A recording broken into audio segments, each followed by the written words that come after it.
খেতে অনেক ইয়ামি হয় এমন একটি মিষ্টির রেসিপি আপনাদের সাথে শেয়ার করছি।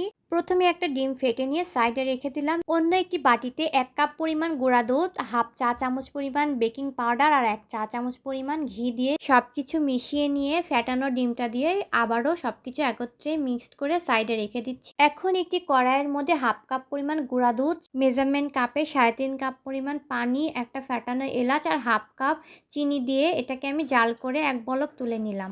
আর এদিকে যেই ডোটা বানিয়ে রেখেছিলাম গুঁড়া দুধের, ওটা দিয়ে মিষ্টিগুলো এভাবে বানিয়ে নিলাম। এখন এই গরম দুধের মধ্যে মিষ্টিগুলোকে দিয়ে ঢাকনা দিয়ে ঢেকে একটু কড়াইটা নাড়িয়ে দিব। এভাবে ১০ মিনিট আমি হাই হিটে জাল দিব আর কড়াইয়ের ঢাকনা বারবার তুলে দিব, নাহলে দুধ উতলিয়ে পড়ে যাওয়ার সম্ভাবনা আছে। আর এইভাবে মিষ্টি বানাতে আমার মোট ১৫ মিনিট সময় লেগেছে। আর মিষ্টিটা বানানোর সময় কিন্তু চুলার হিটটা আমি একই রকম রেখেছিলাম। এই মালাই চপ মিষ্টিটা খেতে অনেক ইয়ামি ছিল, আমার মেয়ের মুখেই শুন। ইয়ামি লেগেছে? হ্যাঁ।